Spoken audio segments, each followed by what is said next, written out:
Hi, I'm Jeremy, and today we're going to take a look at a rather unique card game by the name of Turn the Tide. And this game, it was designed by Stefan Dorra, who is famous for the card game For Sale. And this is a game that has some similarities to that game.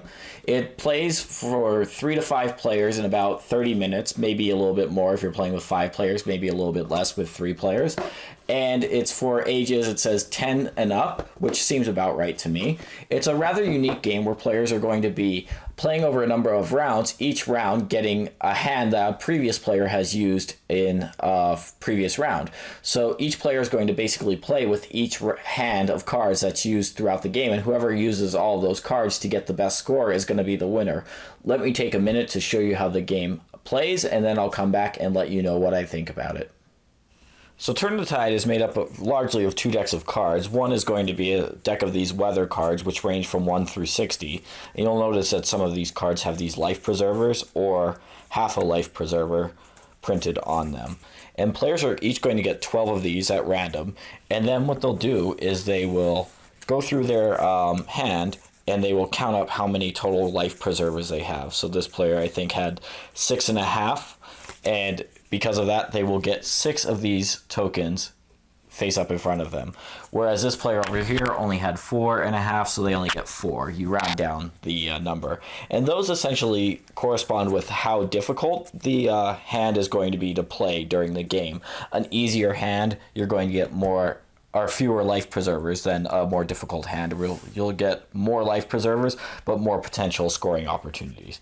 So the way that the game works is each player is going to do that, and then once each player has done that, players will then, and obviously you'll keep your hand secret over the course of the game, but this is just for demonstration purposes. So then players are going to basically do a number of tricks, and the way that the tricks work are, you're going to take these cards, which range from 1 through 12, and you can see that they depict little sheep getting swept out to sea, and you will flip 2 of those face up. So these are essentially tide cards. So you're determining the tide. So you'll flip 2 of them face up. So here we have a 5 and a 6, and players are going to have to play cards to simultaneously, and I'll just randomly choose one from each player, to determine who gets these cards. And these you generally don't want to have to take. The person with the highest card at the end of this section is going to have to flip over a life preserver. So the way it works, each player will simultaneously reveal, and then you'll look at who has the 2 highest cards. The person who's played the highest card gets to take the lower of the 2 tide cards, and the person who's played the second highest card, which is this person here, would have to take the higher of the 2 and put it face up in front of them. So then the cards that players have played, they'll just keep face down. They don't get, shuffled up together like in most trick-taking games. And then the next 2 cards will come up. Oh, and I should say, before that actually happens, the player with the highest tide card showing up on the table has to flip over a life preserver, which is essentially losing 1 point. So now players will be playing another card to see who takes these 2. So they simultaneously flip up. This player's played the highest, they get to take the lower one. This player's, again, played the second highest, they'd have to take this one.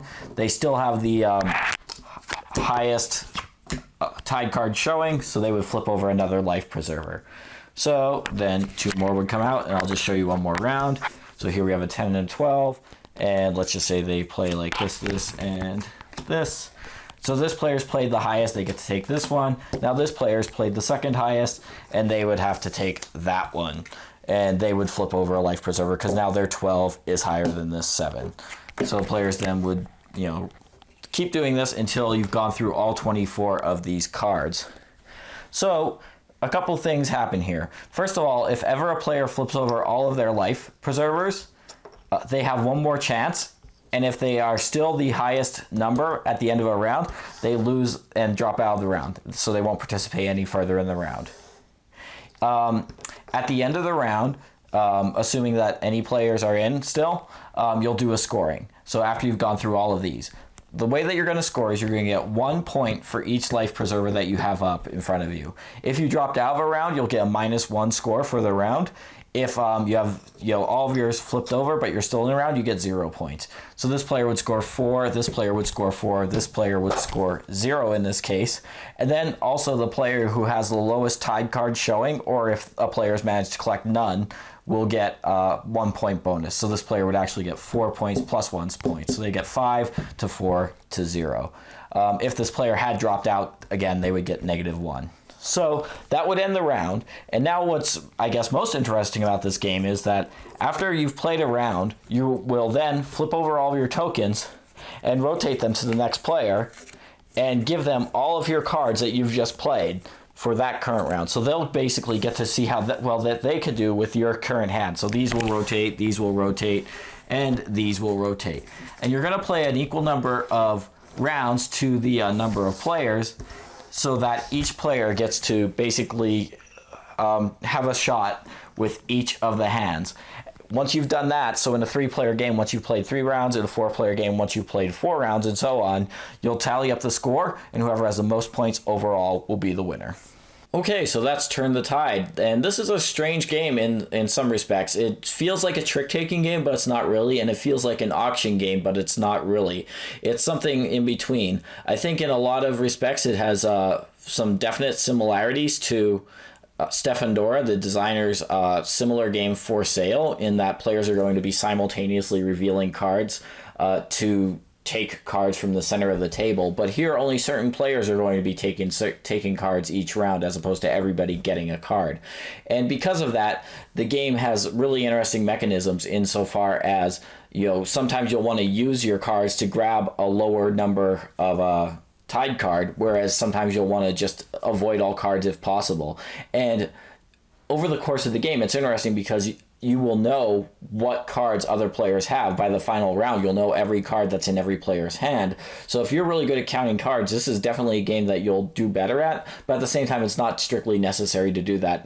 In a lot of ways, this game feels like For Sale, I would say, but also a lot like the game Six Nimmt, which is a similar game where players are going to be simultaneously revealing cards and then seeing what happens. And this game is, I would say, slightly more strategic than that, but it has that same feel where you're going to be simultaneously doing a reveal and then hoping for the best, because there's some bluffing, some trying to anticipate what other players are going to be doing. But again, here you have some knowledge about what other players might have in their hands, or at least you will over the course of the several rounds. And you'll have knowledge about what tied cards have come out. You'll have knowledge about how good or bad your hand is based on the number of life preservers that you have. So there's a little bit more strategy in it. And like I said previously, it does feel a little bit like a trick-taking game, even though it's not exactly, insofar as you really have to ration the cards that are in your hand. So you're going to, play your high cards when you're going to be ideally taking a lower number tied, and playing your low cards to avoid taking a card at all in most cases. And it's those middle cards which generally will give you the most trouble, and that's why they're the ones that have the full life preserver token printed onto those. It's I can't think of any other game where you end up playing every other hand, or every hand that every other player gets too, and that's interesting as well, because it really becomes about who's the best player, I would say, overall, because you really have to deal with what every other player has to deal with. The luck of the draw gets reduced significantly, I would say, although there's still luck in the draw insofar as what order the tied cards are going to come out from round to round. That is going to change. So you could get lucky in that respect. But overall, it's a very unique game. It's one that I would suggest that players play maybe twice to get a sense of how it works, and then play again, once you have some strategies forming for it. But overall, it's a nice light game. It's rather enjoyable. I know that For Sale is very popular, and I wondered sometimes why this isn't more popular, because to me the games do feel similar to one another. If you do like For Sale, I would definitely suggest you check out Turn the Tide, or if you're just looking for something different. So those are my thoughts on Turn the Tide. Thanks for watching.